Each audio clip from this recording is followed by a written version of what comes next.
Hi everyone. In this video, I'll be picking up where I left off on the book of Matthew, chapter 22. I'm reading through the New Testament first, but I'm going to be translating the whole Bible for people to understand the Bible from my point of view because I'm an angel of the Lord. Um, and if you watch my other videos, you can learn about a lot of stuff that I figured out here and that I'm able to teach you.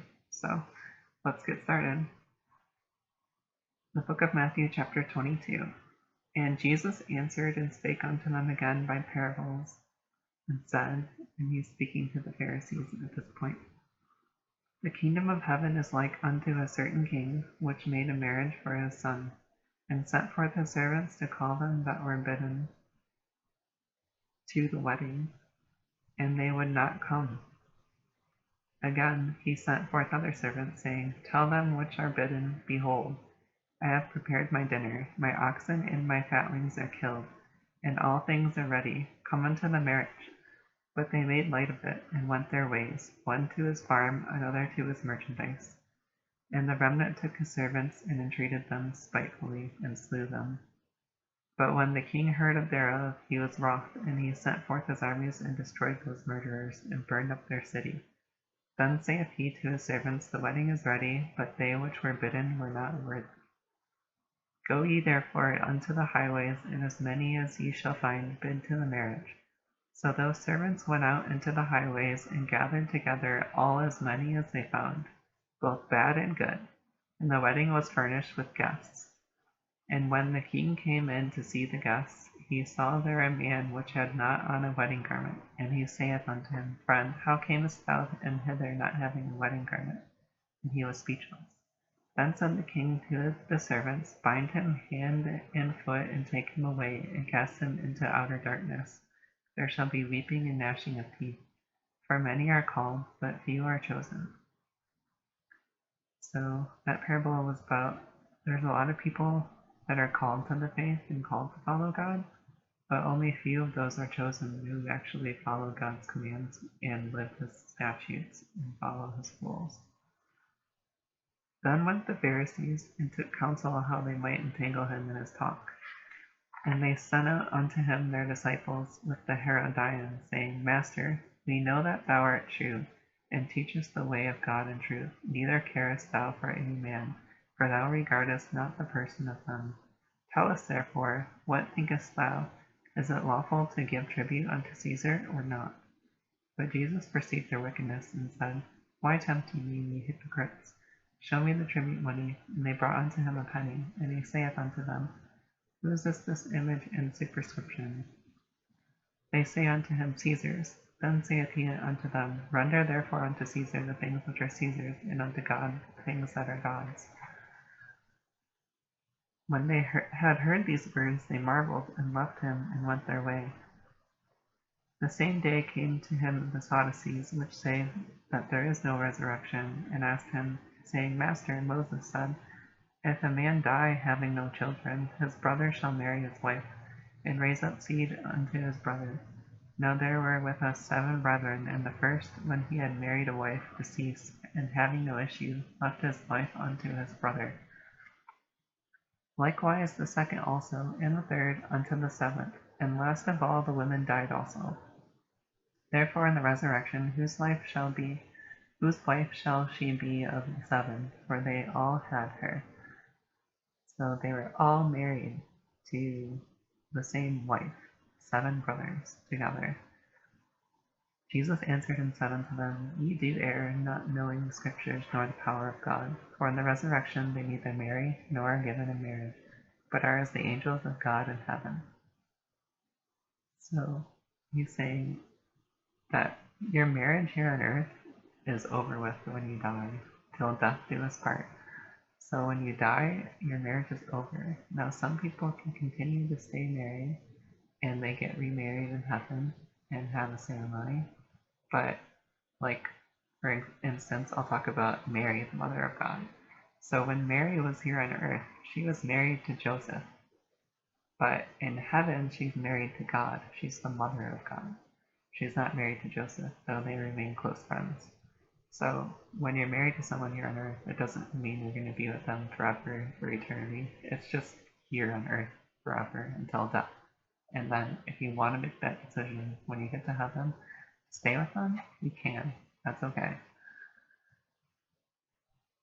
But as touching the resurrection of the dead, have ye not read that which was spoken unto you by God, saying, I am the God of Abraham, and the God of Isaac, and the God of Jacob? God is not the God of the dead, but of the living. And when the multitude heard this, they were astonished at his doctrine. But when the Pharisees had heard that he had put the Sadducees to silence, they were gathered together. Then one of them, which was a lawyer, asked him a question, tempting him, and saying, Master, which is the great commandment in the law? Jesus said unto him, Thou shalt love the Lord thy God with all thy heart, and with all thy soul, and with all thy mind. This is the first and great commandment. And the second is like unto it, Thou shalt love thy neighbor as thyself. On these two commandments hang all the law and the prophets. When the Pharisees were gathered together, Jesus asked them, saying, What think ye of Christ? Whose son is he? They say unto him, The son of David. He saith unto them, How then doth David in spirit call him Lord, saying, The Lord said unto my Lord, Sit thou on my right hand, till I make thine enemies thy footstool. If David then called him Lord, how is he his son? And no man was able to answer him a word, neither durst any man from that day forth ask him any more questions. So the Pharisees kept trying to trip Jesus up, and Jesus outwitted them and gave answers or counter accusations perfectly. That's all I have to say about that. Those are still the two most important commandments that Jesus outlined in that chapter. And now I'll be moving on to the book of Matthew, chapter 23. Then spake Jesus to the multitude and to his disciples, saying, The scribes and the Pharisees sit in Moses' seat. All therefore whatsoever they bid you observe, that observe and do, but do not ye after their works, for they say and do not.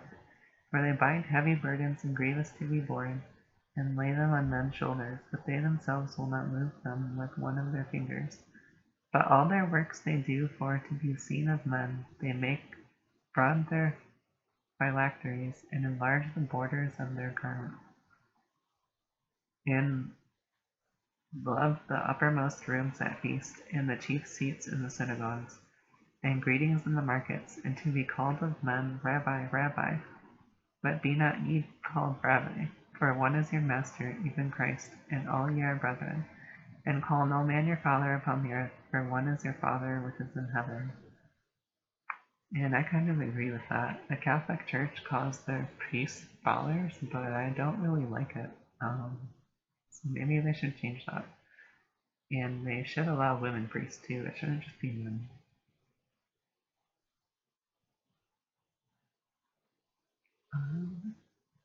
Neither be ye called masters, for one is your master, even Christ. But he that is greatest among you shall be your servant. And whosoever shall exalt himself shall be abased, and he that shall humble himself shall be exalted. But woe unto you, scribes and Pharisees, hypocrites, for ye shut up the kingdom of heaven against men. For ye neither go in yourselves, neither suffer ye them that are entering to go in. So Jesus is talking about those who have pride and they think they're doing the right thing and they're so sure of themselves will be humbled. And those that are humble will be praised. And he's talking about these Pharisees that are around him, these leaders of the church. They are not doing the right things. They're teaching people the law and they're not following the law as it should be. And they're leading people to hell, is what Jesus is saying. And he's trying to correct them. Woe unto you, scribes and Pharisees, hypocrites, for ye devour widows' houses, and for a pretense make long prayer. Therefore ye shall receive the greater damnation. Woe unto you, scribes and Pharisees, hypocrites, for ye compass sea and land to make one proselyte, and when he is made, ye make him twofold more the child of hell than yourselves. Woe unto you, ye blind guides, which say, Whosoever shall swear by the temple, it is nothing, but whosoever shall swear by the gold of the temple, he is a debtor. Ye fools and blind, for Whether is greater, the gold or the temple that sacrificeth the gold? And whosoever shall swear by the altar, it is nothing: but whosoever answereth by the gift that is upon it, he is guilty. Ye fools and blind: for whether is greater, the gift or the altar that sanctifieth the gift? Whoso therefore shall swear by the altar sweareth by it, and by all things thereon.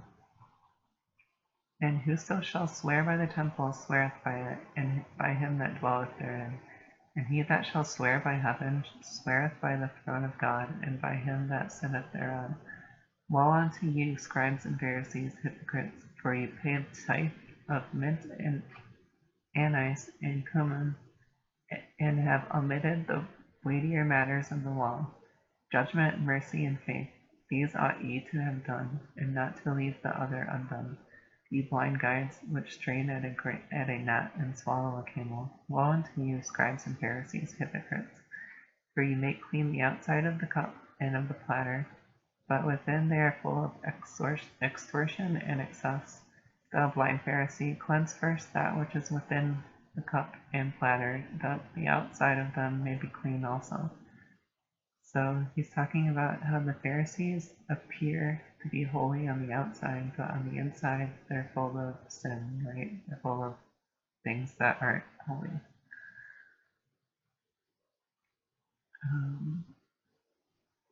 Woe unto you, scribes and Pharisees, hypocrites! For ye are like unto witted sepulchres, which indeed appear beautiful outward, but are within full of dead men's bones, and of all uncleanness. Even so ye also outwardly appear righteous unto men, but within ye are full of hypocrisy and iniquity. Woe unto you, scribes and Pharisees, hypocrites! Because ye build the tombs of the prophets, and garnish the sepulchres of the righteous, and say, If we had been in the days of our fathers, we would not have been partakers with them in the blood of the prophets. Wherefore ye be witnesses unto yourselves, that ye are the children of them which killed the prophets. Fill ye up then the measure of your fathers, ye serpents, ye generation of vipers. How can ye escape the damnation of hell? Wherefore, behold, I send unto you prophets, and wise men, and scribes, and some of them ye shall kill and crucify, and some of them shall ye scourge in your synagogues, and persecute them from city to city, that upon you may come all the righteous blood shed upon the earth, from the blood of righteous Abel unto the blood of Zacharias son of Barachias, whom ye slew between the temple and the altar. Verily I say unto you, all things shall come upon this generation. O Jerusalem, Jerusalem, thou that killest the prophets, and stonest them which are sent unto thee, how often would I have gathered thy children together, even as a hen gathereth her chickens under her wings, and ye would not.